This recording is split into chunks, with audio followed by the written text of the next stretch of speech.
Hi everybody, Jill here. Welcome to my channel and welcome to a Gab Sesh.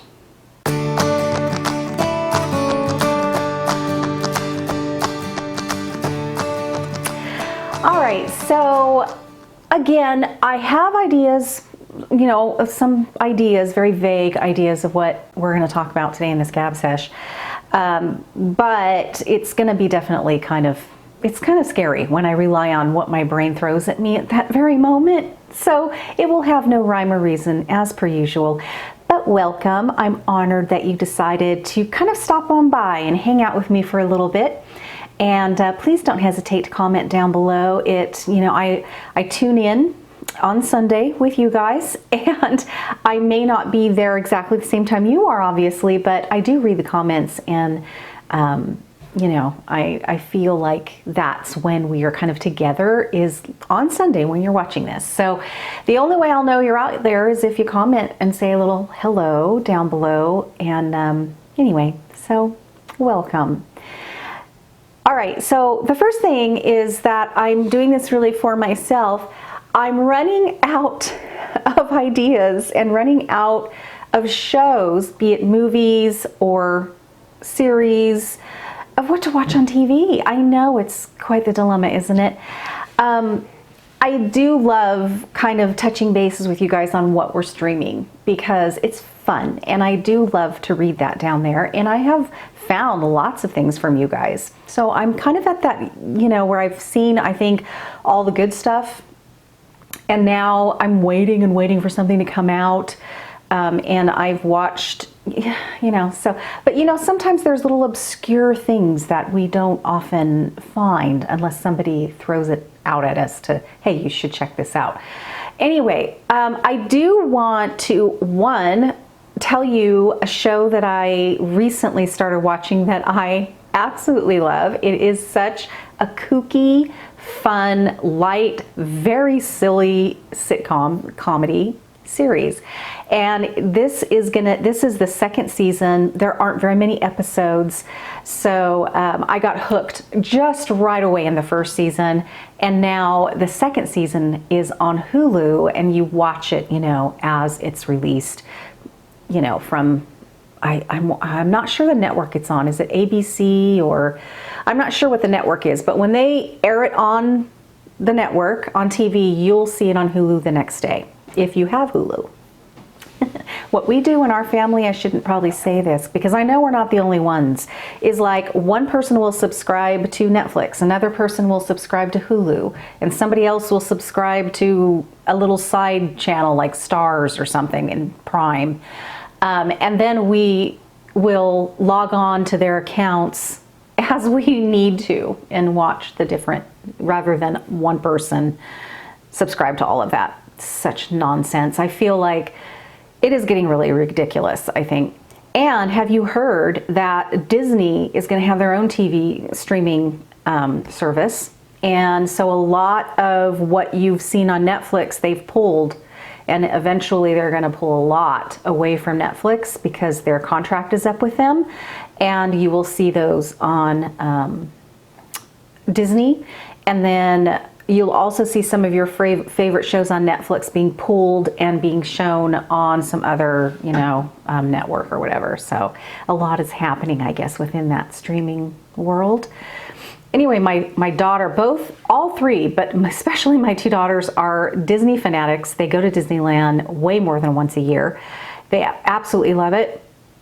And so my daughter Hannah has already subscribed to the Disney Channel, and she has seen previews of things that are coming, and she says it looks like it's going to be amazing. They're going to have their own TV series, their own shows, their own everything. And she goes, it just looks like it's going to be amazing.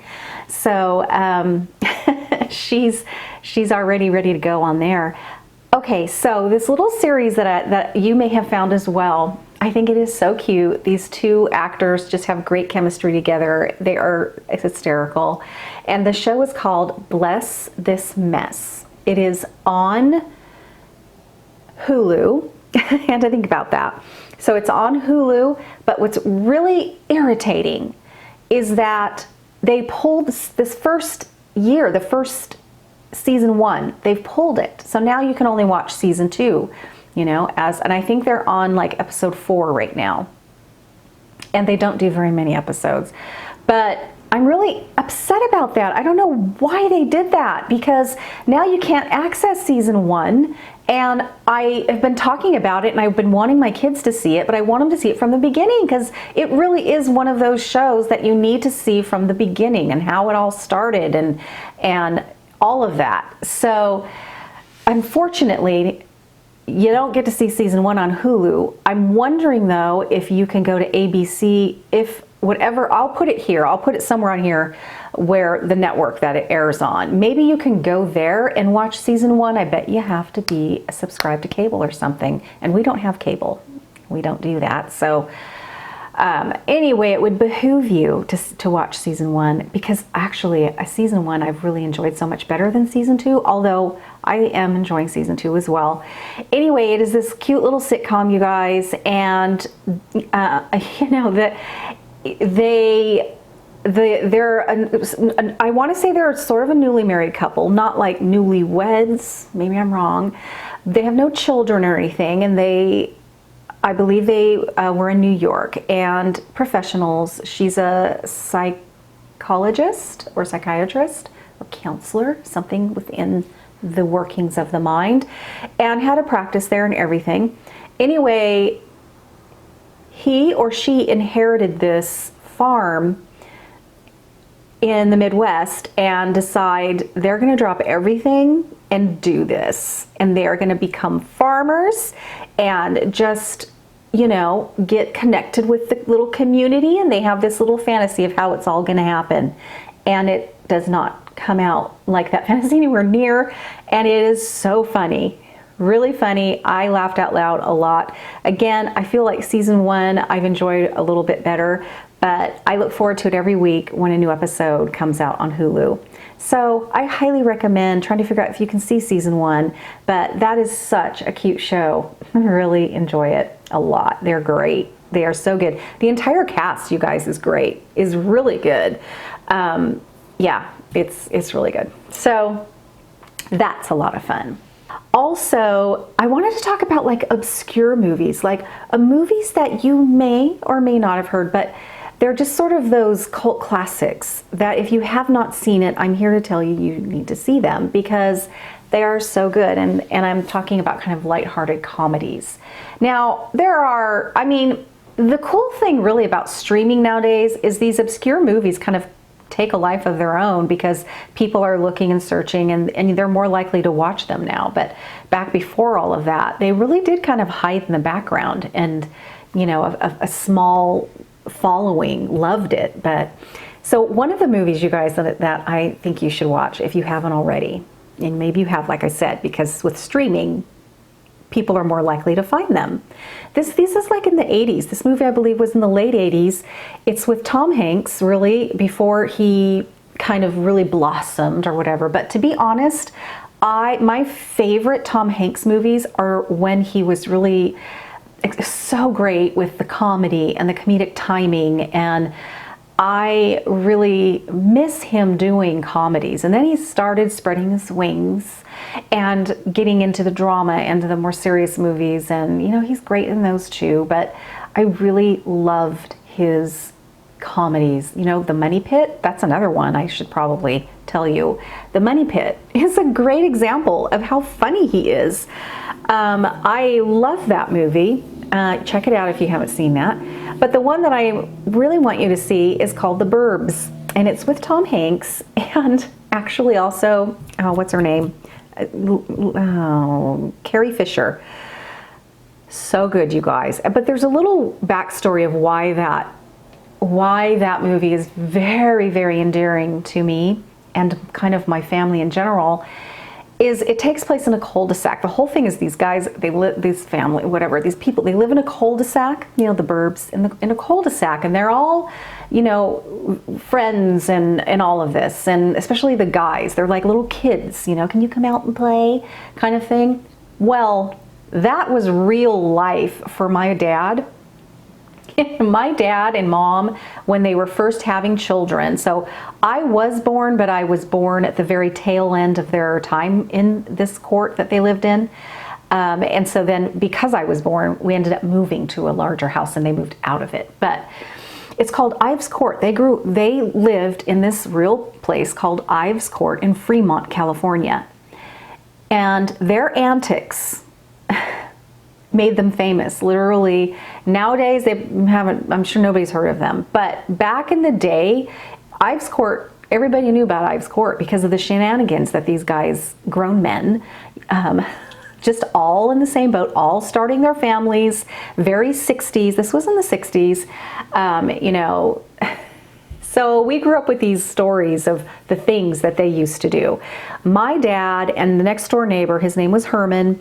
First of all, you know, I would say the big difference between the burbs and what in real life with my dad and all of that was that my dad and them did a lot more beer drinking. On the weekends, it was like, you know, they didn't have any money. They're raising kids. This was their first house, most of them. And so they're going around, you know, asking for any money so they can all pitch in and get some beer. And then they can all sit on their porches and you know, hang out together and drink their beer on the weekends.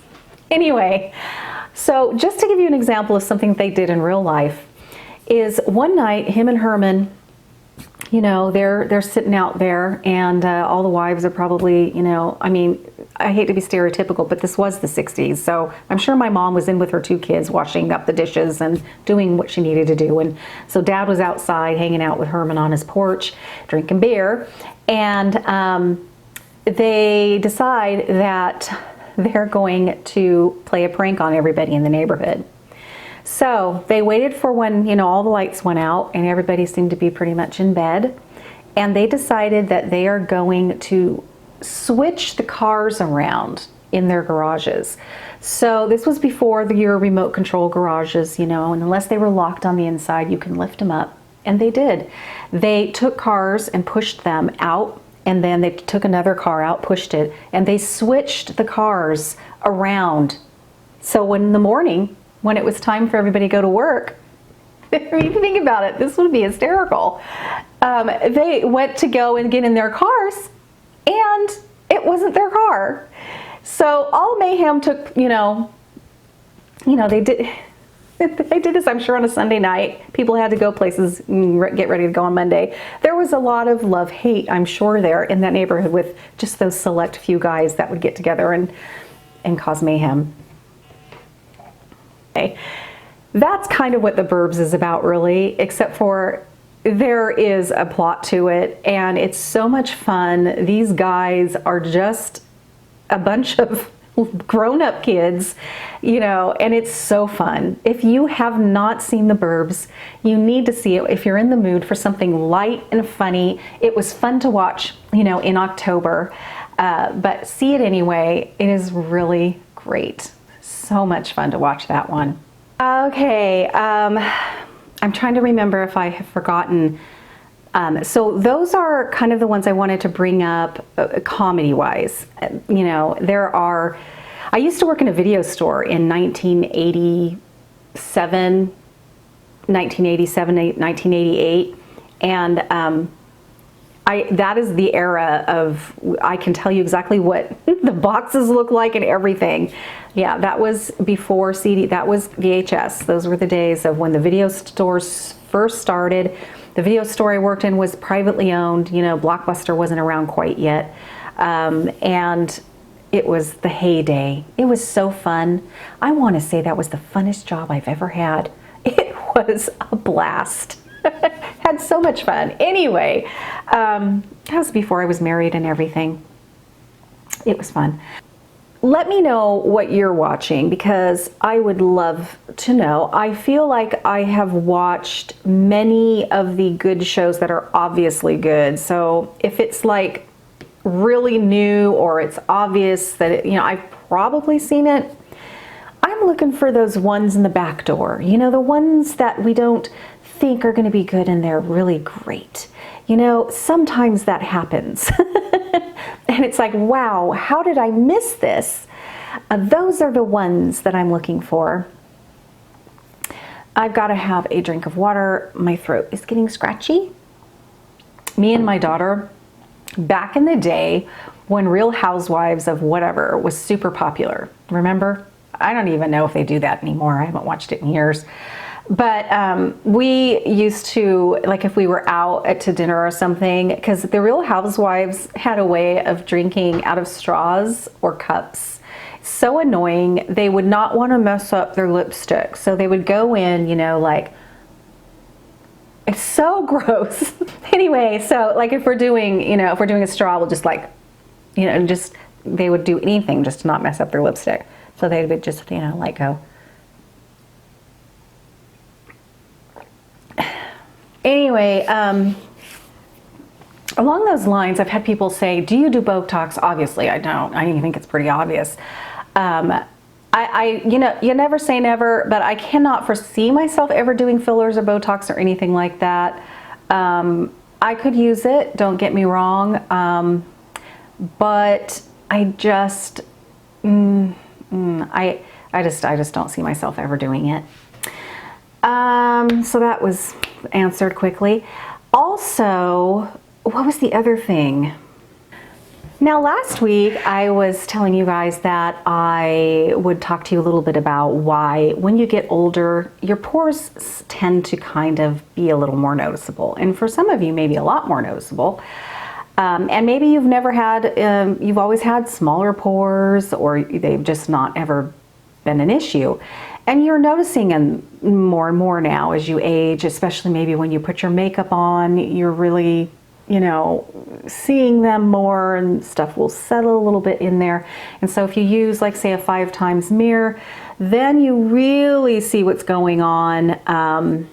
And you're like, geez, oh, you know, this is very annoying. Well, there's a real simple explanation for what's going on, and it has to do with just gravity and the fact that you're getting older, and your foundation of your skin, that collagen and elastin that really kind of has this, well, it's the foundation of your skin. It's what keeps your skin up. It's what gives it its buoyancy, and it starts breaking down as we age because of various reasons, largely from probably the sun damage, and could be inflammation or just age, time itself, you know, but you can speed it up by those things. However, yeah, so over time, you know, all of that's breaking down, and then gravity is allowed to really take over, and just everything starts sagging. So yes, so that's really what's happening, is that, you know, microscopically, your skin is slowly falling in within the pore, you know, and it might be falling more on one edge, but it really is just kind of falling in on itself. And, you know, if you were to look in a 5x mirror, then you're like, yeah, I can definitely, you know, see my pores. But if I make my skin tight, oh, well, by magic, they disappear. It's like, okay, and then you let it go, and then there they are. You know, there's all those little pores. Well, it's just the skin is falling inside the pores, just kind of falling over the edges ever so. And that's why you're seeing it. That's why you're seeing your pores where maybe before you never really noticed them before. And, you know, then eventually it's like you can look in a regular mirror, you know, at this distance, and you're like, geez, I don't even need my 5x mirror now. You know, I can see my pores. And usually you start noticing first, this is how generally, it's not across the board, but, you know, you start seeing them kind of right in here. And so, you know, you can stretch your skin and they kind of disappear, but you can see them there. And of course, you know, right in here, you start seeing them. And then I really kind of, where it started for me was here, and then just kind of like right in this area is where I really started noticing that I was getting that happening. And it's just, you know, again, just looks, if you look straight on, it's like, yep, I see all my pores, and if I just pull it, they're gone. Well, that's because your skin has fallen that much. It's lovely, I know. So, you know, that's the simple explanation as to why that's happening.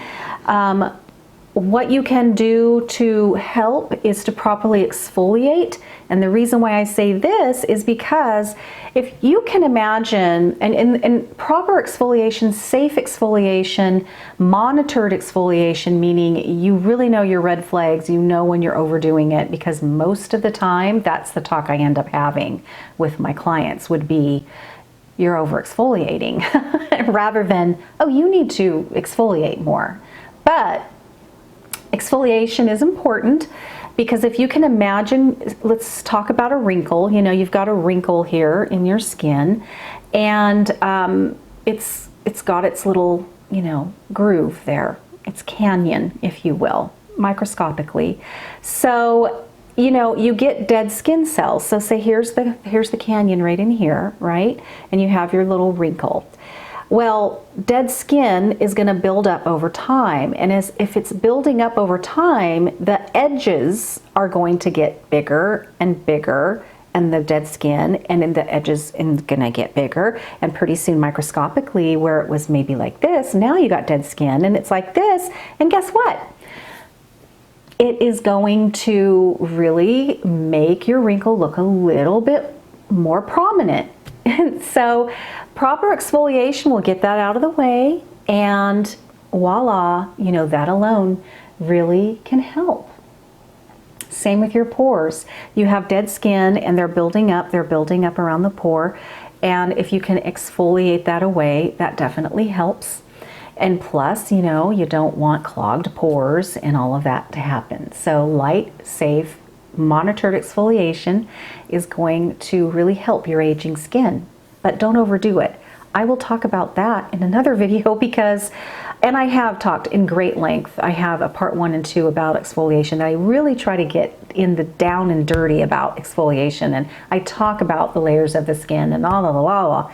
It's a lot to take in and a lot of information, but you know, I'll lightly talk about it because over-exfoliation is to me more of an issue with mature women and people, mostly mature women, than anything. Very seldom would I come across somebody who didn't exfoliate at all, but occasionally I would. And it's like, well, you know, let's get a little bit of exfoliation in your at-home regimen, and we'll do it monthly in the treatment room. And, you know, that's going to help your expensive serums to penetrate further, you know, and all of that. But there are definite red flags to that. Okay, definite red flags that I will have to talk about in a different video that you really want to be keen to, because over-exfoliation will damage your skin a lot worse, really. So yes, lightly exfoliate, that will help the pore situation. And then there, you know, I do like a lotion after you cleanse, a toner, if you will. Just make sure it doesn't have bad alcohol in it, a lot of alcohol. I even like to be really kind of careful of witch hazel too much.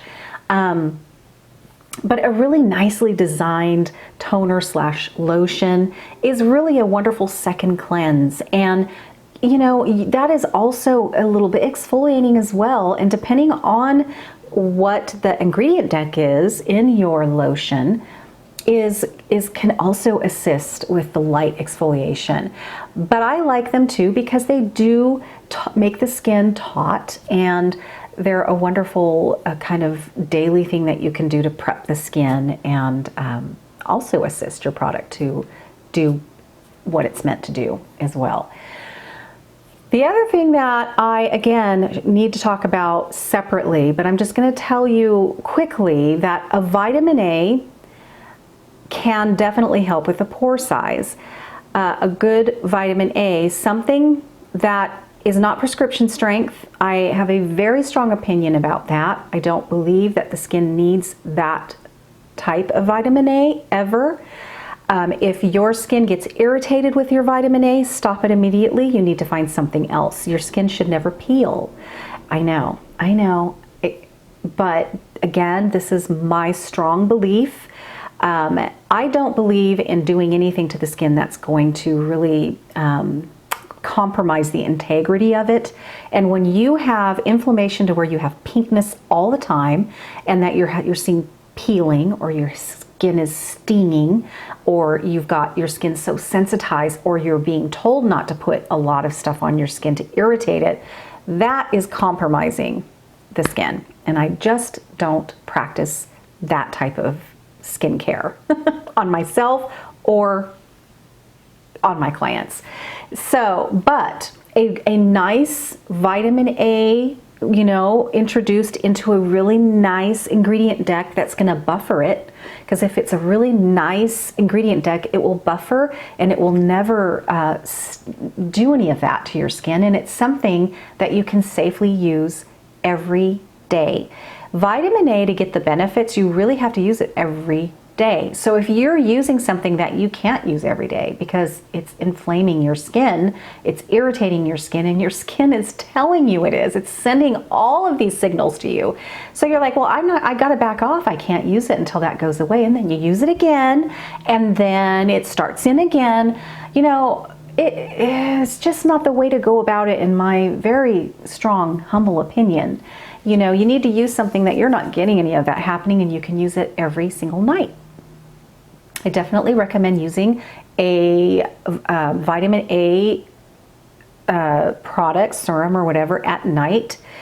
And then during the day is when you'll want to use like a vitamin C serum, which is again a whole nother thing, because vitamin C is really an amazing thing to add to your skincare regimen, especially mature skin.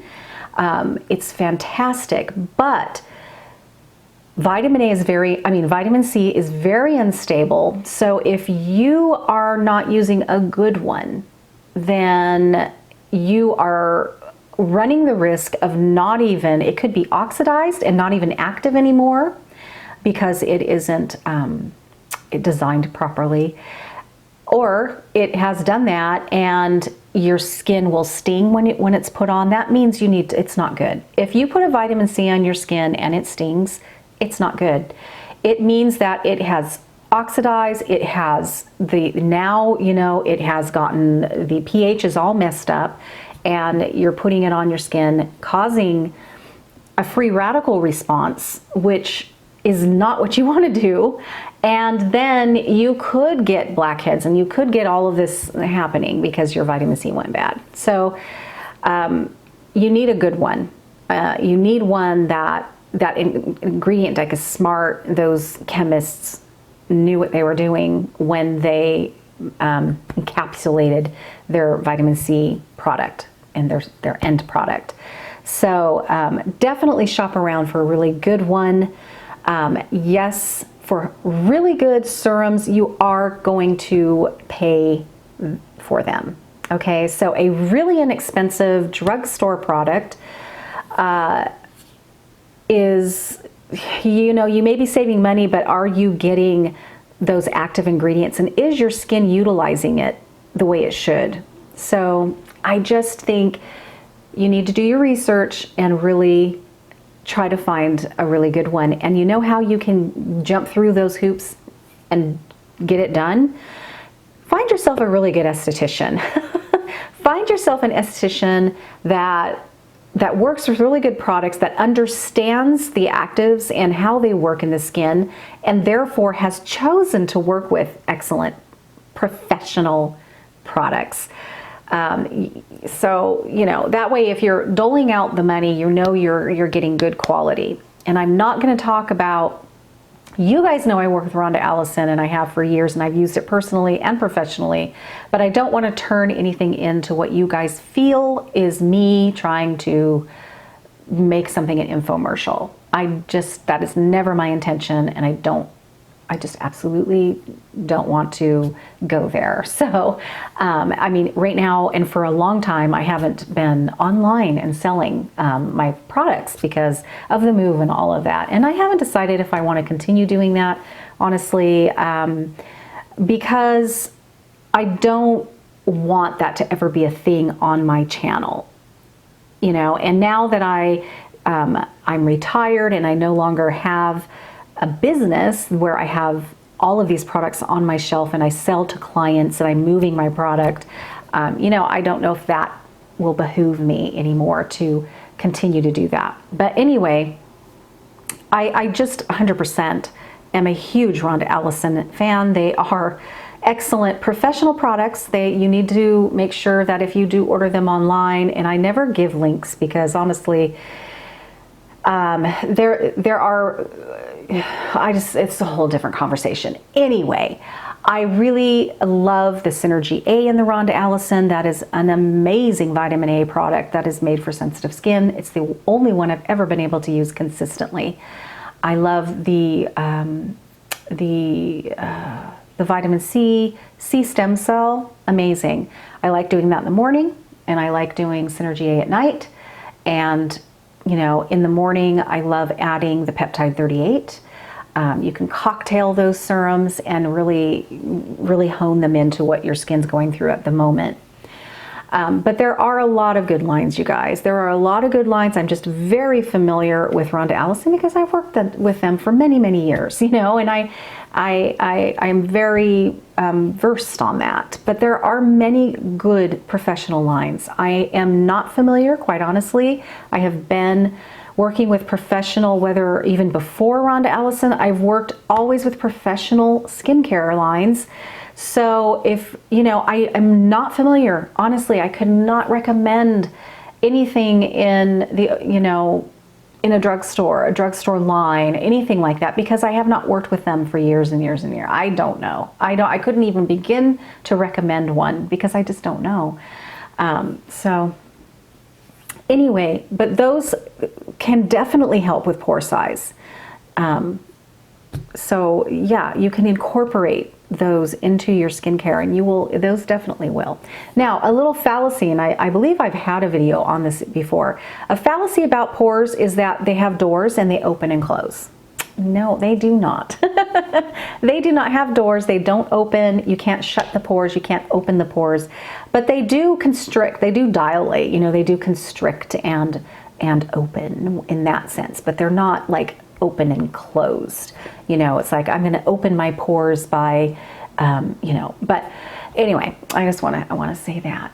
Makeup wise, what I find is to invest in a really nice, this needs to be washed, but a really nice poofy, soft, kind of domed powder brush. This was quite an investment. This is an IT Cosmetics powder brush. I will put the link to this down below, but I want to say it was like $56 or something. For me, that's a lot. I use it every single day. It washes very nice. It's so soft and I love it. And I find that when you're powdering and setting your makeup, and for that matter, let me just talk about this first. So when you're setting your makeup, you know, you load it with your powder, knock it off, and pouncing. I recommend pouncing and kind of, you know, pouncing and pressing in this motion your powder on your skin rather than just go like this and put it all over. Because again, you know, you are kind of pressing it kind of in the pores, filling them up, which is why it is so essential, you guys, to wash your face at night with like an oil cleanser or a balm cleanser, some really good cleanser that you can really get in there. And I love balm cleansers. I love oil cleansers because they really emulsify and just get it all out. But that's, you know, that's what I do. And it kind of fills my pores up and gives me this really nice finish without just kind of going back and forth and kind of skipping over the pores. And then when you put on your foundation, it's kind of the same thing. I do love using these Real Technique sponges, either damp or not, and then I get my foundation directly on them, and then I just kind of start out by pressing it in my skin, and then I'll just kind of move it around and stuff. But I always end, you know, once I move it around, I always end with kind of pressing it in, and that helps as well. And then when you set it and do that, it really does help kind of give a little bit more of a blurred, nice finish where, you know, your pores aren't just standing out like crazy. Another thing, and I've talked about this, if you really want to have a very beautiful blurred foundation, finish, get your radiances and get something like, for instance, the Peach Blur.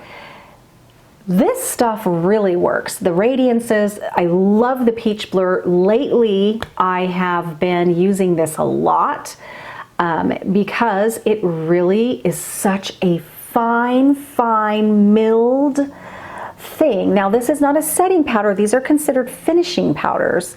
And then, you know, you're just going to kind of start buffing that around. And it, again, just kind of fills things in, the little cracks and crevices.